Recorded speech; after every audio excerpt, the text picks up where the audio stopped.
You are listening to the only show where a former police officer, alongside a current law school student, tackle politics, the legal system, and corruption.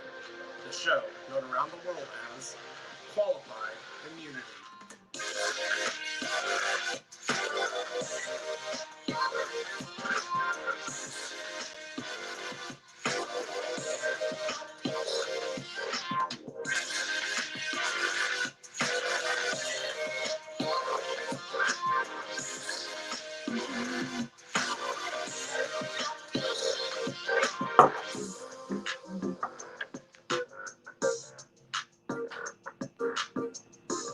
You ready?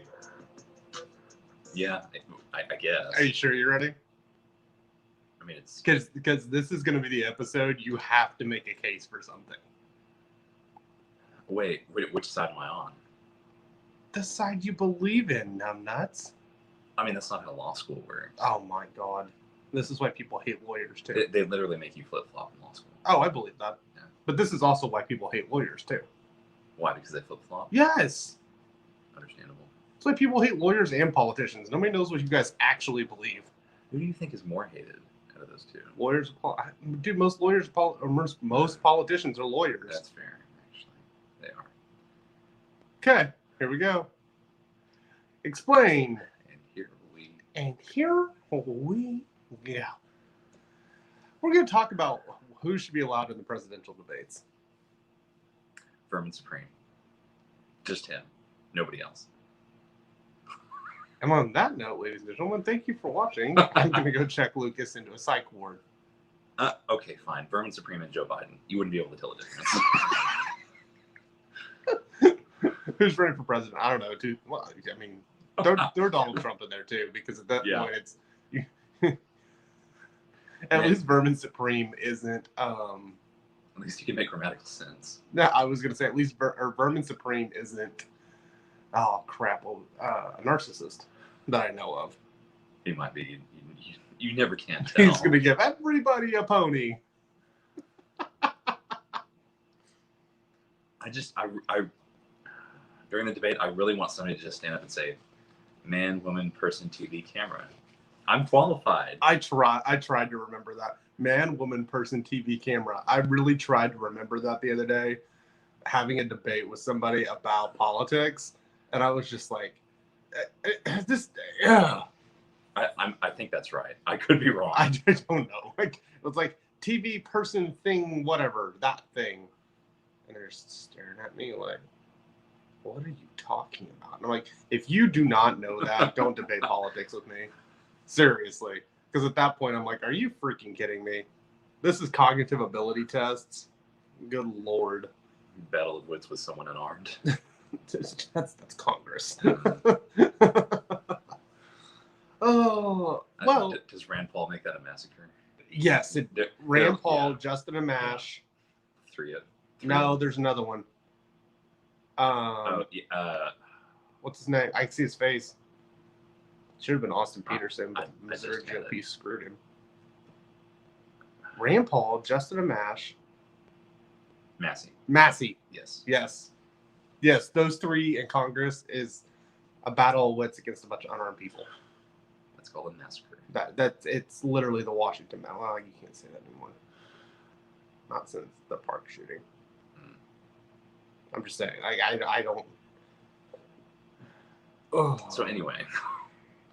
Congress. What? Washington Post. Was it Post? Washington Times. Times. Wasn't it? Yeah, it was Times. I'm going to have to go look. Because I never read the Washington Times. It's the Washington Times. Which is why it shocked me that the Washington Times came out with this article. The Washington Times had an op-ed, basically, that said, a long story short, and I'm going to sum this up, kind of. I mean, you can go read it. It's let them debate. It is why every single person who is qualified to be on the ballot in all 50 states should be on a debate stage. Yeah, they did talk a little bit about polling numbers and percentages. I don't know if that was for qualification. It is. Okay, the current system in which the Commission on Presidential Debates, the current nonprofit that... Supposedly nonpartisan. They're supposed to be nonpartisan. They're supposed to be nonpartisan, too. nonpartisan, nonprofit, that puts on all the presidential debates, says that you have to be polling at 15% to basically to get invited to be on the debate stage. Right. Well, and there's a lot of reasons. I think personally that's an awful idea, but what about it is an awful idea? Putting a percentage on it. Okay. Because you're never going to get a true poll. True. Yeah, that's fair. You're going to get a subsect that's going to be considered a focus group that you're going to poll said group. Yeah, you know as well as I do, polls are just polls are trash. They're public relations tools, and that's pretty much it. They are not. Polls are absolute trash. I don't understand after 2016 where Donald Trump was 13 points behind the day before the election. Yeah. Like, at what point do you look up and you're like, hey, there might be some problems with this formula? Because to get a true poll, a true poll, you have to poll a majority, if not the entirety of the American voter bloc. Well, and we do that. It's called Election Day. Yes and no. I mean, see, if you take like statistics classes, like there's a certain formula that works. That never gets used. True. You have to have a certain sample size. It's nowhere near a majority. Like it's actually a very small sample size will get you accurate results. But we never use that. But like 1,100 people nationwide. We're polling 1,100 people nationwide to try and figure out who's going to win. Or that's hell, you're polling. Say you're only polling 1,100 people in Oklahoma. That's not enough in Oklahoma. I know that within like the last 30 years, there was some number that came out that was like 3,000, which you would have to do that per state. Yeah, I'm trying to remember. Actually, I'm trying to remember now if that was for a state or for nationwide. I don't know. There's a certain formula that works out, and your sample size is really actually pretty small, but it is accurate if I could believe 3,000 a state. It's accurate if you ask the questions right, which most polls. Oh yeah, most polls. Oh my God, I get probably 5 poll invitations to take polls a week, and it's all about how you ask the questions. I'm not trying. And when I say that polls are public relations tools, that they're used to create propaganda, because they're used to create hype. Yes. Or despair. They're used to create emotions. Which is, if you ever see a poll and you have the option to see what questions they asked, go look at the questions. Yeah. Go look at the questions and say, how would I answer that? Because, like here in Oklahoma, it's not uncommon for somebody to say, let's say you've got 3 people running for Senate. Yeah. And you poll an accurate sample size, which rarely happens in Oklahoma. That almost never happens here. I think our average polling group's 500 people. Which is ridiculous. If you're not even using the correct sample size, you're just cheating at that point. Mm-hmm. But the questions they ask, if you've got 3 people running, they'll ask, well, do you want person number 1 or person number 2? Yeah, they'll never ask number 3. And if you answer... And it's the same way right now, presidentially. Right. And if people answer, well, I want number 3, they'll say, okay, and they'll put that down. But that's not an accurate representation of what people want. And there's a poll going around right now that, who are you voting for president? I saw it on Twitter. I don't know why you ever got me addicted to that. You're welcome. Oh God, because I didn't have enough things to do today. But the question is, who are you voting for? Who would you vote? Who are you voting for? Who would you vote? There's 2. If the election was held today. Yeah, if the election was held today, who would you vote for? And there's no, it's Trump or Biden. Yeah. There's no third party option or fourth. Right. Because I want to say the Green Party is on the ballots in all 50 states. Is there an undecided option? There wasn't on that. Okay. It was, who are you voting for? Because even if you're asking person number 1, person number 2 are undecided, even that is skewed because you aren't including all the options. I also got a poll. The funny part is I got queued for a poll of a district I don't even live in anymore. Mm-hmm. Yeah. I got a poll sent to me for the 5th congressional district before the runoff. Wow, that's really old. Yeah. That is some old. Ooh. Did you answer the questions? Yeah. That's funny. Because you're not even in the sample size. No.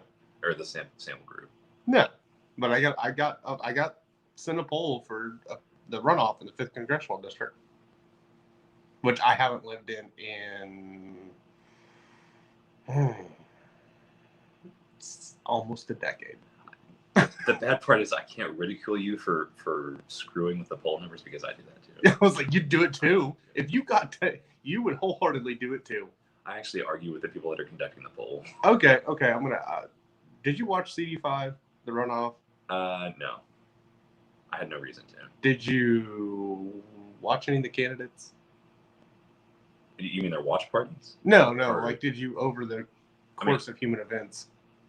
I mean, I just know that you mean the two that were in the runoff. I know basics about them, how I feel about them, basic groups that were interested. That's pretty much Now, it. this is where me and some people disagree. Well, I'll ask this question first. Do you think the best candidate won? Between the two or between all of them that ran?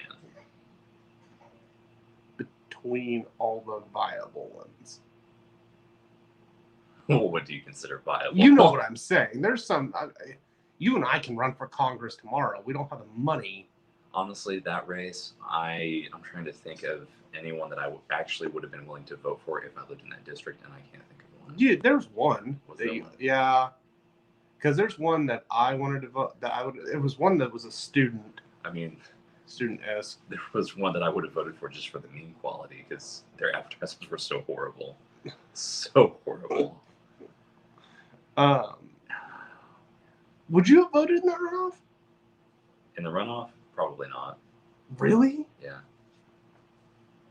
I would have. Well, I know you can't not vote. No, and that's... You just can't not. I actually would have. There was a person that I don't know. I'm trying not to make people mad. Like, actual friends mad. It does make me a little happy, though, that you're as frustrated with me not voting as I am with you actually voting, even though you don't like anybody in the race. Wait, I'm not talking about that one. Oh, I was like... It's just in general. That race was totally based off trust versus not trust. Well, yeah. I mean, we've talked about this before. Policy is really not the first thing that I'm willing to vote on. Like, yeah, I trust you. Yeah. Corruption and incompetence are probably the first two qualifiers. That's why I would have voted for who I would have voted for. Okay, that's fair. Honestly, if you pass those two, it's not an automatic in. But if you don't pass them, then I'm not voting. Yeah, that was my whole problem with that race of going. And some dirt came out, whether you believe it or not, but.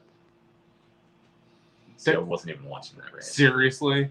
Oh my God! Watch the last debate. Once I got banned from social media, I'm not kidding. I mean, I don't watch TV, so there's no way for me to get the news. That's true. Go watch the last debate. Terry Neese lost it in the last debate. Really? Yes, I think she would have won. Lost it had a fit? No. Okay. So supposedly, this is welcome to the side tangent of Oklahoma politics for a day. Supposedly, the part of the show you probably actually don't care about. Yeah, you don't give a shit about. There was something came out about a recording from 20 years ago where Terry Neese was telling her employees, because she started in an employment company, an employment agency. Right. And there was tapes, audio that came out that sounded like her, that she was telling people to basically lie and manipulate clients, tell them they got the job, tell them they do this, just to get them in. Yeah. And do I believe it or not? I don't know. Well, but I will say it did sound like her. There's so much to say there. But supposedly she got nominated to run the U.S. Mint during the Bush administration. Okay. And the tapes got leaked then too. Oh. But somebody went to a local news station in Oklahoma City and anonymously get same letter, same everything. It got put in 2004 or something like that. Right. And gave him the tapes, and of course the media ran with it. I mean, because they sound awful. Yeah. And then in the middle of the last debate, um, somebody asked something about the tapes, and Terry Nice looks over at Steph, and it's just like, "Oh, we know who leaked those tapes," and Stephanie Bice is looking up like, "What?" And she said something, and then literally Terry Nice looks over and goes, "It was you, Stephanie. We all in this room know that it was you." Oh. Oh yeah, like I can't even impersonate it. Like it was amazing. It was. I was like, that's a big no. You don't do that in debates. "Ooh, At least not in Oklahoma. ooh." Oklahoma debates are actually pretty clean. Yeah, they really are. Ridiculously clean. But she did, like, right in the middle of the debate. I want to say she said everybody knows it was you. I'm not. Yeah, like it was one of those. Okay, I might actually go watch this. Ooh, ooh. And I had a conversation later after that, and I made. I don't know if I said it exactly this way, but I go, that debate just killed her. Yeah. Why would you do that? Why would? Oh my gosh. I don't know. There are just some things you don't do in Oklahoma politics. There's some things you don't do in politics in general. Yes, but especially unless you're going to back them up. I'm looking at you, Donald Trump. You'd be in jail. Waiting, sweetheart. Yeah. Just waiting. What? Mr. Head of the Justice Department. Mr. Head of the Justice Department. Yeah. But no, it was. I like Stephanie Bice, though, and you think I'm great. I think you have different priorities than I do, which is very true. Don't even try to argue that. Yeah, but I'm trying to figure out how that correlates to me liking Stephanie Bice. Well, as a candidate, I mean. Oh yeah. You have policy preferences that I don't. I mean. Yeah, I can see that. You and I are actually very different. Oh yeah. Like we. We're not total opposites, but we're close. Yeah. I mean, we both used to consider ourselves conservative. I don't know if I consider myself conservative anymore because that word just... That is so bastardized. It has no meaning anymore. I am a conservative Republican running for Congress. I don't even know. I don't even know. Like I don't have an adjective anymore for what I am. If you're still calling yourself conservative, stop. I'm just done. Like, because I said I was conservative for a long time, but I'm fiscally conservative. It's about where that ends. Yeah, that's. I mean, you say conservative now, and I'm just like, so what's up, Karen? Yeah. Actually, seriously. Yeah. When you say conservative, I think very one-dimensional. Yes. Like, you have no concept. No critical thinking skills. Yeah. Yes. If you're actually trying to validate your political stance as a conservative Republican, which is, and there's some people that don't. I can think of some people I talk to regularly that would say they're conservative Republicans, but they also have critical thinking skills. Yeah, I think they just haven't. But we also run in different circles too. Yeah, that's true. The standard I'm a conservative Republican, what's that mean? Yeah. When you say that doesn't tell me anything. Because... Are you fiscally conservative? Are you socially conservative? Are you... Because I can make the argument that you can be socially conservative and still let people be free. Yeah, I mean... I was like, because it's you. Yeah, I guess you could say that I'm socially conservative, but I don't think that any of that should be controlled on the national level. I'm not even sure I wanted to control on the state level. Partially because, See, and I'm one of those. There's certain inalienable rights that, like. Well, yeah. I'm thinking about writing, rewriting. You're gonna write a book? Maybe. Do it. Why? I've already written 2. You've written 2 books? Yeah. 2 nonfiction ones. How did I not know about that? I have 5 fiction books. What? Yeah. When were you going to tell me this? Never. Oh. Because they'll never see a publisher. Oh. Well, that's different. Like, if they're published, I would go out and, buy them. People have been trying to get me to write books for years. I almost had a book published in high school. Have you just not sent them off to a publisher? No. I write it for fun. Use a pseudonym. It's not even that. Okay, my fiction ones I probably wouldn't. Some of my fiction ones. But my nonfiction ones, I don't care. I'm fascinated right now. What are these? You probably don't want to talk about this one. What? I don't care. What are the fiction ones about? Out of the 5, 2 of them are like Tom Clancy. Oh, okay. Okay, there's really 4.5 because Yeah. the 5th one isn't finished, and it's more like a monolithic journal than anything. It's a monolithic journal. It's what could have been. Oh, okay, like alternative. Yeah, like ones. well, Okay. it's. I use a lot of real, like I use a lot of my life, Right. but Right. it's what could have been. Okay. It's how would you want it to work out? And then in those story arcs, I also have to go through and realize that there is, even if it would have worked out that way, I can see the conflicts that would have arisen. Right. Yeah, like so it's an entirely different story arc. So it's okay. But 2 of them are like Tom Clancy style books, and then 2 of them are adult books. Okay. All right. Did not know this. I have 2 nonfiction books about the economy and how monetary system fails it, how politics fails. I believe that. I have 2, and they're short reads. Like I tried to make my 2 nonfictions are probably less than 50 pages. So they're almost like pamphlets. Yeah, it was the theory behind it was if I could write it simple Right. enough. Yeah, I mean there are like academic works that actually require a lot of fleshing out of ideas, but I mean if you're writing on something that actually impacts regular people every day like that. Like yeah, that's the hardest part in politics, I think, is getting to the moment of understanding that politics and economy run hand in hand, economics run hand in hand. And I think the hardest part is getting people to understand how monetary policy will directly affect everything else. Mm-hmm. Everything else. Yeah.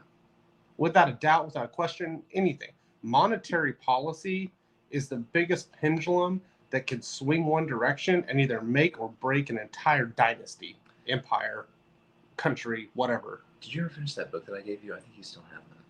Yeah. I want that back. Why? I've read it twice. You've read it twice? Yeah. I don't think I even finished it the first time. Seriously? Yeah. I mean, it was an easy read. It was good. Yeah, but I'm a money nerd. Yeah. I mean, I just... That wasn't a gift. That was a loaner. I want that back. Ask my wife. She's got it. Is she reading it? Oh, God, no. Oh, okay. She just moved it so the kids wouldn't get it. Oh, nice. Hashtag hotel life. Yeah. But no, and I made 2, and they were basically pamphlets on how monetary policy, like, here's what you say $1's worth $1, but $1 is not actually worth $1. Right. It depends on the day what it's worth. Right. Now, the problem is you have to it's a really hard topic to explain, and I tried to explain it at a 5th grade level, but there's a TV show reference I almost made, but you probably wouldn't get that one. Probably not. Really? I mean, you can try, but I'm gonna change this 1 to a 0. It's Rick and Morty. Yeah, no, I've seen like clips of Rick and Morty. I'll send you that. There's a clip on that. I'll send you that one. I was like, I've never actually seen an episode of Rick and Morty. Collapse of the Galactic Government. But it goes back to why I mean, granted, we're biased in this because we want Joe on the stage. Yeah. Oh, man, we were so far off topic. No, I mean, it all goes back to the same topic. I want Joe on the stage because I think she articulates a very understandable way of why the Fed sucks. Yeah. Well, and I think there are other people in the libertarian movement and the Libertarian Party who probably articulate a lot of ideas better than she does, but she's not hard to get along with. I mean, she's relatable. Joe, the problem is, JoJo is not like, when you actually listen to her, mm-hmm. she can explain, but she's a professor. Yeah. Like, yeah, that's true. I mean, she's literally been trying to explain new ideas to people forever. That's how she makes her living. Yeah. So, but the other side of that is too, I don't think debates are substantive. True. I would agree with I that. don't Well, like. I want Joe on the stage. they're just so scripted. Yeah, Like, exactly. which goes back to the problem. How do you ask the question? Well, it goes. Yes, there's that, but it also goes back to the partisan issue, because the questions are worded in such a way, like you just kind of hinted at, that sometimes you can't answer the question correctly. No, you're right. You can't answer the question correctly. So, or it's set up in a 24-hour media cycle with flash news and flash points, and how many times does my phone go off a day? Yeah. And I only have 2 media apps.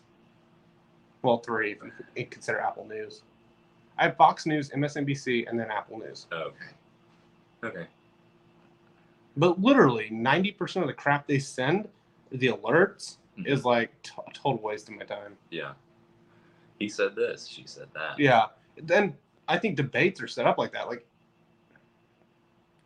MSNBC hosts that are have their own shows, like Rachel Maddow. Mm-hmm. Rachel Maddow, I think, did one of the debates last time. Yeah, I think that's right. But you have Rachel Maddow asking a question to Trump. Yeah. And she's out to get a snippet. Yeah. That they can use later. But the same thing can be said for Laura Ingraham asking Joe Biden something. Yeah. Soundbite culture. It's soundbite culture. It's clips and non-substance. They want that gotcha moment that they can play on the news. Exactly. Over and over and over again. And through an hour and a half, 2-hour-long debate, you're going to get a couple. Yeah. There's no doubt in my mind. You're going to get a couple. Well, maybe with Joe Biden. Or with Trump, I'm not sure Joe Biden's going to form a sentence. That is an interesting point. I hadn't thought about that. I've said this before, and I'm still saying it. I feel sorry for Joe Biden. He's getting used. Yeah. Well, regarding the soundbite culture deal, I hadn't thought about that. If you actually go into the debate and you have these 3 people up there, Donald Trump, Joe Jorgensen, and Joe Biden, and you get that gotcha moment on Joe Jorgensen, and you play that on the news, people are going to be like, Aleppo. Well, at worst for libertarians, yes, but at worst for Fox News, people are going to be like, "Who's Joe Jorgensen?" Yeah, because number one, you didn't accomplish your goal of actually getting people mad, and number 2, people are actually going to start asking questions about who Joe Jorgensen is. And I know I sent this out in a group message the other day that one of the groups you and I are in, and it was right below the poll that said who are you voting for president, Donald Trump or Joe Biden. There was another poll, because all these people do is polls. Yeah. And it said, who would you vote for president? And it listed 4 people. Really? Yes. Okay. It was Donald Trump, Bernie Sanders, Tulsi Gabbard. Oh, yes, I remember this one. And Joe Jorgensen. Yes. You know who won? Was it Tulsi? Really? Mm-hmm. You know who was second? I'm scared to guess. Joe Jorgensen. Really? Yeah. Okay. It went Tulsi, Joe, Bernie, then Trump. That's interesting, and I don't know exactly what that tells you, because technically that's not an accurate poll. Like, there are certain methods to actually. Hell, I will take a Twitter poll. I think Twitter polls are more. Twitter and Facebook and Instagram polls are more accurate than any of the crap I see on Fox or MSNBC. That's probably true. Honestly. There is a specific group of people on Twitter, though, and a very specific subgroup of that are looking for polls. I mean. Yeah, that's true. I mean, it's all algorithms. Yeah, and that's the only reason that I wouldn't trust that poll. Like, any other, if it were actually like mainstream on everybody's Twitter. I still tell you this. I'd take it. To this day, I think Tulsi Gabbard could have won. 100%. Maybe. She could definitely easily debate Donald Trump. I mean, I have no doubt of that. I can't go down this road. I really want to jump down this rabbit hole. How are these 2 morons going to debate each other? Like, do we get applesauce cups to watch? I want my bucket of popcorn. No joke. Like, I don't know. I mean, I'm gonna watch them. Maybe we'll do live commentary. See, I haven't really put a lot of thought into this, but Donald Trump can't. he can't debate on his own. No. He has to have somebody to be mad at. I Yeah. mean, he has to tear somebody down. And Joe Biden. Dude, and he's got the perfect. That's my point. Well, I agree with Rogan when he said Trump's going to eat Joe Biden alive. He would if there was any substance to take and make anything out of. I don't think there's going to be anything to. Yeah, but do you remember the Hillary debates? Or especially the Hillary debate. Yeah. Where, I mean, and that was a sound clip culture. Yeah. You'd be in jail. Yeah. That's the thing. I don't, and we've said it before. The reason I think both of us don't like Trump is he's unpredictable and you have no idea what that man actually believes. True. My point is, Donald Trump is really good at playing off of other people. But with Joe Biden up there's nothing to play off of. I mean, I can see a hot mic take, though, of something like, Joe stumbling around and Trump just pulling the mic up like he did at the Hillary debate and be like, do you need some help, Joe? Maybe. I could see that. That's going to happen now. You know that's going to happen just because we said it. Oh, shit. Yeah, you're probably right. I still think You're welcome, Fox News. That's no now. Joke. You're welcome. He's witty. He is. Trump is witty. He is. He's a condescending ass, but he's a witty, condescending ass. That's probably the only thing that I like about him. And I'm not even sure he's. There's a fine line between witty and just mean. Yeah. Trump is just mean. Okay. Sidestep. Explain the theory. Oh gosh, I don't want to defend Donald Trump. No, I'm not going to defend him. Although that's going to happen one day. Now that you said it, it's like I want to see flip sides on that one. Wait, am I socially conservative? You? Yeah. No.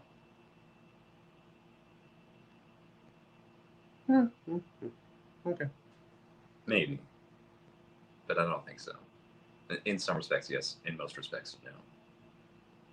Oh God, now I'm just confused. What? We can go into that if you want, but you would rather do that off air, trust me. Because I'm going to actually do an analysis of what you told me that that's. I'm not sure I want to do this now. Do you Clerk, please read back the record? Exactly. The record stated on August 12th at 7:37 p.m. You stated that's gonna be my new thing now. Please read back the record. Oh my God, it's a bad part about having a podcast. There's a record. No. Do you think Joe being in the debates would help? Would help her? Now I still say, her? Yeah. Oh, undoubtedly yes. Really? Oh yeah. Really? Yeah. Because number one, like I said earlier, anybody who doesn't know who she is going to look at that and be like, do you think she Ross Perot's it? Here's the thing, and this is going to be just like Gary Johnson. Mm-hmm. Who does she take votes from? I don't know. I did read or hear somewhere that half of her volunteers are actually not registered libertarians, which says a lot. I mean, she is pulling votes from somewhere. Because I would always have a tendency to say libertarian candidates take votes away from Republicans. I don't think that's necessarily true. But that didn't happen in 2016. Yeah. Gary Johnson actually took votes away from Hillary. Well, there's also a large Bernie bro, which, like the Bernie bros, that's what they call themselves. That's what everybody calls them. Yeah, don't look at what the Tulsi fans call them. There's actually a large contingent of them who are very pro-libertarian because they've been screwed over so many times by, and I don't know if you want to say it's the Bernie campaign or the Democrat National Convention or what. The DNC is just the DNC is. I don't want to say they have their candidate picked for the next. Oh, they do. 10 years. They do. They do. They do. I mean, because this goes back to, and I'm biased when I say this.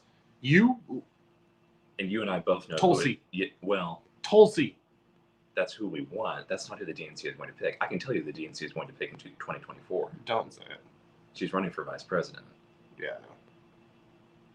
I mean, if you're operating under the illusion that Harris is actually just here to win, she's not. She's here to set up for 2024. That's why she's here. I can see that. As far as I'm concerned, that's probably the only reason that she's Still, here. Tulsi. Yeah, Tulsi. The funny part is, I have some big. Has she followed you on Twitter yet? No. Oh. Oh, dude. Because you keep showing me all these things like, oh, he followed me. Oh, he followed me. That's because. And they're. I understand. Like, seriously? Adam Kokesh and. Yeah. Oh, I didn't tell the Twitter or the podcast world who else followed me on Twitter. Care to share? I mean, I know who it is. Go ahead. No, it's your thing. The only libertarian member of Congress. Who is? Oh, go Google it, you lazy fucks. Okay. Justin Amash. Is he the first and only? He's the first and only. Okay. The thing is, though, he did not get elected as a libertarian. True. He got elected as a Republican. I'm still saying it's pretty freaking cool that Justin Amash followed me on Twitter. I mean, yeah, it is. Granted, I've never, like... I have another friend that has, like, all of these congressional aides that follow him. Like, they converse back and forth, and it's so weird. They send what back and forth? Like, they converse back and forth on Twitter. Oh, yeah. Like, these congressional aides to, somewhat high-profile congressional members and senators. Huh. Which is interesting. Do you know anybody else as a member of Congress following them on Twitter? I don't know. I haven't. I don't take a poll of. I want to know if I'm the only one, or somebody as famous as Adam Kokesh. We need to get Tulsi on this show. I can't do a show with Tulsi. I know you can.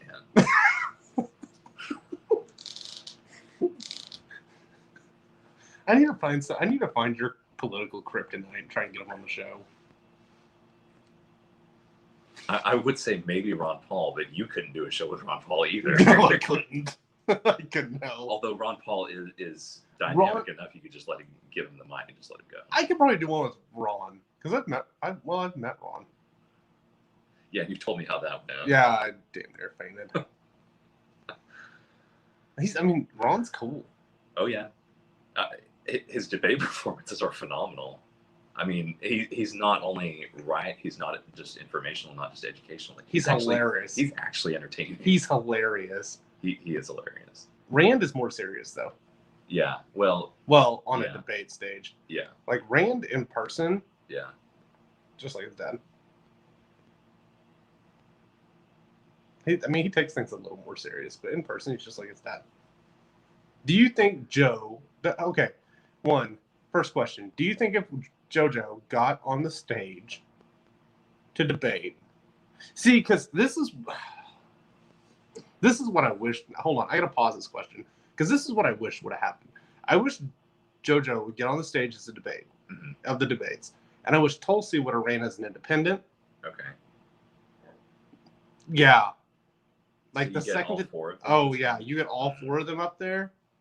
The next president of the United States is a woman, I guarantee it. Yeah. Well, maybe. I was. It's hard to beat the cult following Trump has, though. Yeah, I was going to say something about them splitting the pro-woman vote. Like, the people are going to vote for a woman only, but really, after seeing what I've seen, just like in the political community, at least here in this state, the only women voters, they're just a bunch of hypocrites. They don't actually vote for women because they're all going to vote for Joe Biden. Yeah. The whole... Or the Women for Trump movement. You're welcome. Well, I'm talking about people that talk about, I'm going to vote for a woman and only a woman. Well, now they're voting for Joe Biden. You have a third option that is actually a woman. Do you think... Okay, I still said that what else would be really fun is to watch is the VP debates with Pence, Harris, and Spike Cohen. # Spike the debates. Do you think Well, do you think if Joe got on the stage, JoJo, not Joe Biden? Well, Joe Biden might need help getting on the stage too. Joe, not Joe. Yeah, Joe, not Joe. Yeah. That's a hashtag too. Learn it. Hashtag Joe, not Joe. Learn a level of it. Yeah, learn it, love it, live it. Do you think she could pull off a Jesse Ventura? And in case anybody doesn't know this, Jesse Ventura was only polling at like 11% when he ran for governor in Minnesota until the first debate. Yeah. Well, you asked earlier, and we didn't really get around to answering it. Could she pull a Ross Perot? And I was going to say, I don't think that's a very good example because Ross Perot, number one, was a multimillionaire. Ross Perot was a billionaire. Yeah. Who wasted well, I don't want to say wasted. I think Ross Perot in 2020 could win. I think he probably could.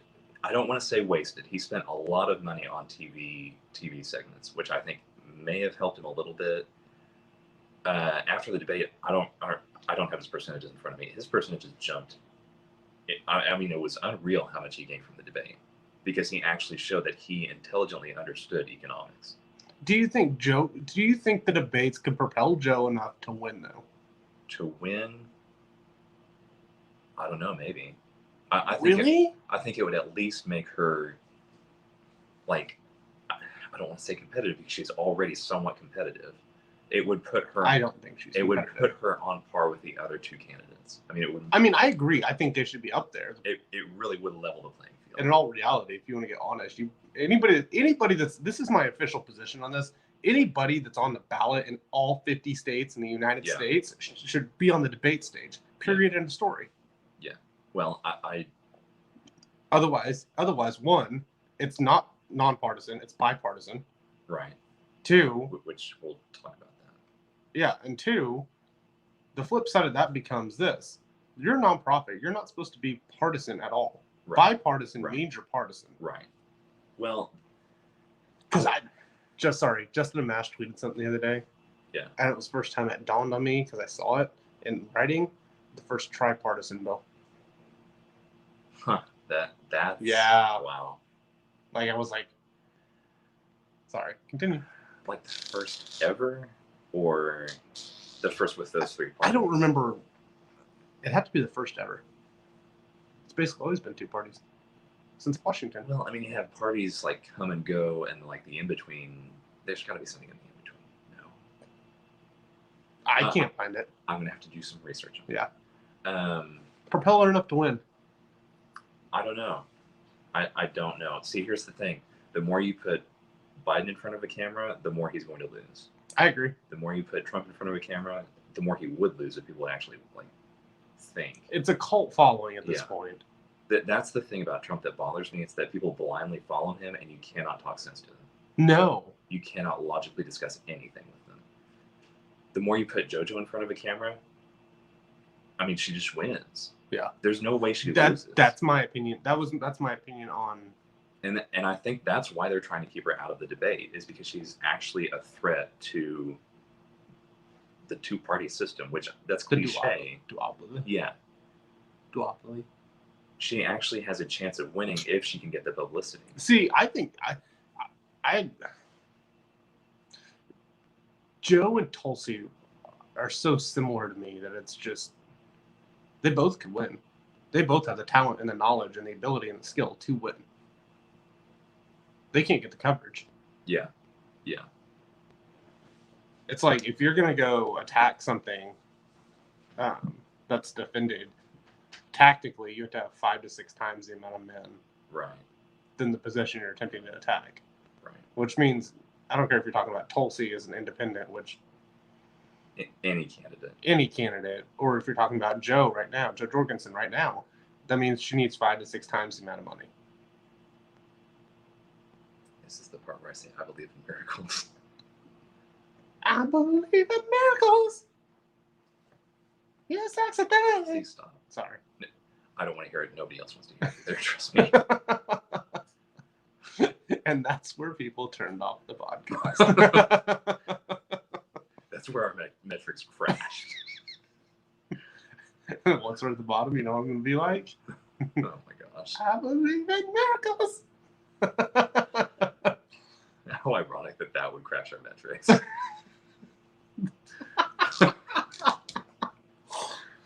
Oh, I don't know though. I don't think the debates alone is enough to propel her.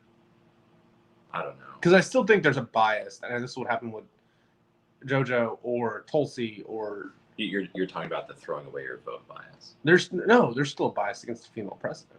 Oh, like actual prejudice. Actual prejudice. Okay. Yeah, I can see that. The problem is you're not going to convince Trump people to vote for JoJo. You're not going to convince them of anything. You're not, yeah. Daddy Trump says the sky is blue, and they're gonna be, oh, the sky's blue. Comes out tomorrow at the Rose Garden. Daddy Trump says the sky is now purple. They're gonna be like, well, that's purple. He said it was. I mean, that's basically what you saw with the mask thing. Yeah, you did. Because for a long time, it was, oh, masks are ineffective. I'm not going to wear one. And second he put one on, guess what? Everything's fine. Everything's fine. Masks are good. It's fine. They work. Just wear one. Oh, by the way, get in that boxcar. You're not far off from that at the moment. Yeah. At what point are you going to say, no? Okay. I have to ask this question because, and we discuss politics a lot, but we also discuss, it's the basis of the show is police overreach. Do you think, I don't want to call it a civil war. That's like saying conservative Republican to me now. Left versus right. Oh, don't even start up now. Are we in the middle of a soft conflict? Actually on the streets? Because did you see the Trump supporter that got murdered in Portland? Somebody shot him for wearing a hat. I think I heard about that. I haven't actually done any reading about it. Somebody shot him because he was wearing a hat. How long ago was that? Do you know? Last 48 hours. Okay. Yeah, I did hear about that, but I haven't seen it. It's one. Are we in the middle of an actual? Funny part is, I think JoJo could save it, and I think Tulsi could save it. Yeah, but are we in the actual beginning stages of an armed conflict as a country? Well, because this Washington Times article made a good point. We have never been more fractured politically in the history of this country than we are right now. Yeah. So why the hell can we only get two options on the stage when there's more than that on the ballot? And when I say the ballot, I mean there's I want to say I know JoJo is. I know George Jorgensen's on the ballot all 50 states, and I'm pretty sure the Green Party candidate's on the ballot in all 50 states. Yeah. I mean, if you want me to go all history nerd on you, where most people draw the line between the Roman Republic and the Roman Empire, 225 years. It looked a little bit like what we're dealing with now. I mean, there were riots every election, and people were just killing opposing partisans. Yeah. I mean, that's all that was. I don't want to see that here. Like, every time there was an election or power changed hands, they would just go out and kill a couple thousand people. And that was it was just normal. Because, we have a mutual friend who gives me a lot of help for supporting Black Lives Matter. Yeah. I don't care. Because you're anti-big communist. Anarchist. I'm not an anarchist. I know, but that's like, what you she know thinks. me better than anybody. Am I an anarchist? No. But she thinks you are because you support Black Lives Matter. That's because they have a valid concern. And anybody that lives in I saw this on, where did I see it? On Twitter or Facebook. Oh, I saw it on Facebook. A family member posted this. And they're like, just imagine not ever leaving your Yeehaw County of 3,000 people and wondering why people in hoods of urban metros are chanting Black Lives Matter. Most of the people it's the description of most of this country right now. I know. Because in all God honest, and I can piss some people off by saying this, and I'll still say it. If you just want to look at, well, they're communists and they're fascists and they're this and they're that and they're, says who? How many of them you talk to? Yeah. Have you actually talked to any single one of them? Have you actually and I'm not saying you have to agree with everything they say. That's not what I'm saying at all. But have you talked to people? You should at least be willing to engage them in conversation, if for no other reason, just to be polite. And the other side of that is, you don't have the same experiences they do, especially if you grew up in an upper middle class white neighborhood. Yeah. I mean, I know 3 people right now that drive me nuts with that. Because when I say I support Black Lives Matter, like, oh my God, why? yeah. All lives matter. No shit, Sherlock. All lives do matter. The problem is there's one specific actual socioeconomic status that's getting over policed, but Yeah. most that's socioeconomic status, and we've said this before. If you're poor, you're probably a minority because poverty affects minorities at a disproportional rate. Well, and I do want to say, you were talking about urban areas. Most people are thinking LA, New York, Chicago, and it may have actually been what you meant. But you can't deny that Boise City is different than Oklahoma City. Yeah. Oh my God, Like, yes. if you think those are the same place, you have not been to both places. Oh my God, yes. And Oklahoma City is nowhere near what LA is. I would tell you, yeah, no, because Oklahoma City has 3.5 million people in it. Los Angeles County, the greater LA metro area, I think has 20. The best estimate is like 23 million. Yeah, it's one of the largest cities in the world. Yeah, and it's also one of the most condensed population-wise. Densest, yes. Yeah, it's one of the has the highest population density. But that in New York City. You can't even pretend to understand the problems. You can't, and this is the other thing too. And we're in Oklahoma, so it's different. Oklahoma City and Tulsa are different. Yes, because I actually have a preference between the two, and most people think I'm crazy. You like Tulsa better, don't you? do. You're crazy. I don't understand that at all. I mean, Tulsa's nice, but I'd rather go to Oklahoma City. But the same the same problems that you get in Oklahoma City when it comes to race relations and police and public relations is going to be different than Tulsa. Yeah. So much less you're trying to compare Boise City and Oklahoma City, or you're trying to compare Boise, Idaho to Los Angeles. God, Lord. Well, they're just a bunch of fascists. They try and take over the country now. And when they come here, we're going to shoot them. You know what the funny part is? All these patriots, quote unquote, all these right-wingers wanted a civil war. Where you at? Where you at? Where you at, fam? Sorry. I'm sorry, that was bad. I thought it was funny. Okay. Oh. Non-profit status. Yeah, go ahead. Run with it. We got a minute. Oh. I mean, we're not on a... Oh, yeah, we are. Okay. I'm actually more concerned about the fact of something dying. Oh, okay. Well, so what is it? The the Commission on Presidential Debates. Yes. So they're a nonprofit with technically with the IRS. I'm guessing they're I haven't actually looked this up. I'm guessing they're a 501c3. I think it's a 501c4. I don't. It's. Well, 501c4. You're right. Yeah. It's political activism, but you can't be partisan. Yes, it's a 501c4 because they're political activists, but they're supposed to be nonpartisan. Right. That's a 501c4. But the way they're behaving right now is not nonpartisan. It's actually bipartisan because they're not allowing third or fourth parties or whoever to engage in the debate. They won't let Jo Jorgensen engage in the debate because she's not polling high enough.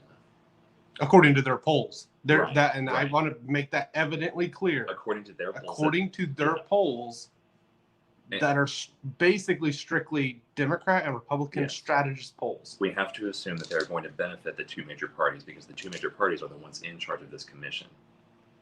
So, are they actually being nonpartisan? I don't think so. I don't think so either.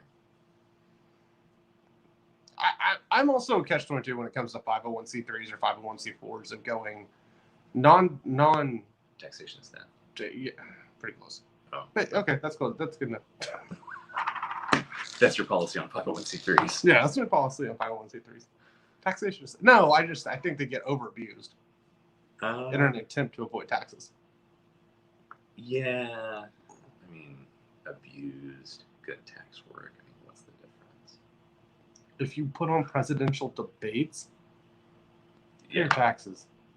Well, yeah. For political activism, I think this is so. it gets so complicated when political activism and taxes get involved with each other, because you remember all those stories back from like 2000, was it 2010, 2009? Oh, Tea Party?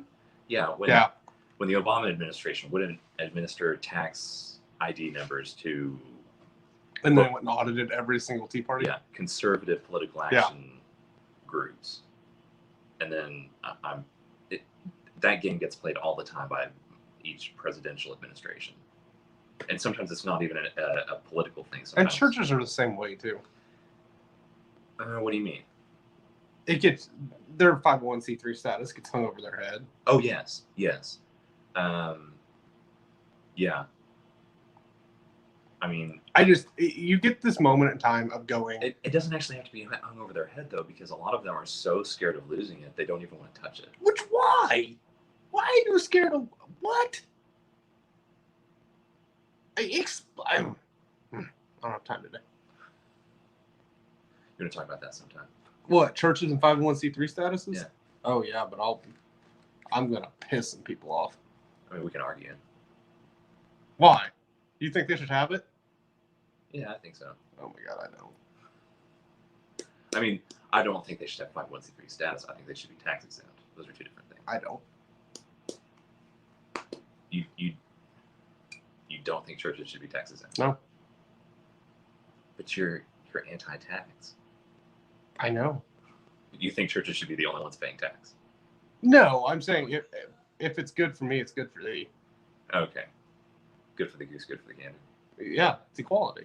I think that's it. What is my biggest political thing in the entire world? Equality? Equal treatment under the law. Okay. I mean, that is kind of what this podcast is all about. That is why we started this. Like, seriously, what is my big hang up? Equal treatment under the law. Why do I support Black Lives Matter?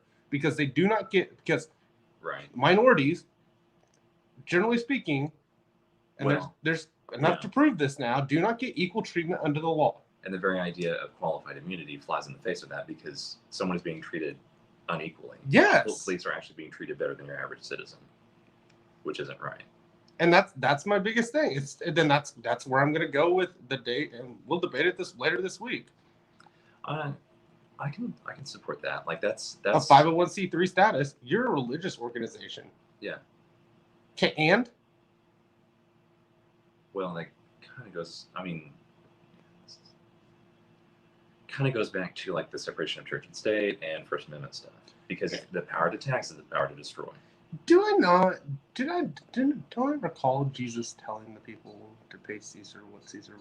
What's the next sentence? I don't remember. Really? No. Render to Caesar what is Caesar's, and render unto God what is God's. And you have to ask, what is Caesar's and what is God's? I was messing with you. I was hoping you wouldn't remember. Really?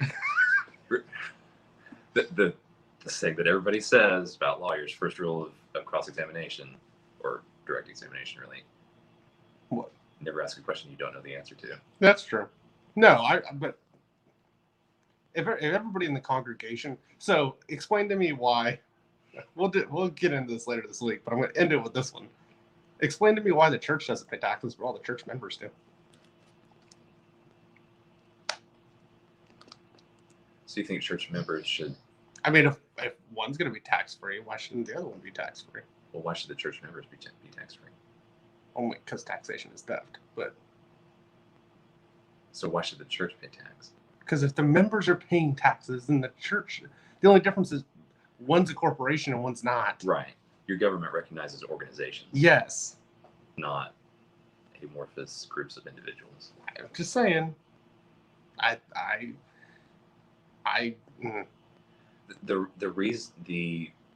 The classic reason for why churches should be tax exempt is, and I say churches, religious organizations in general.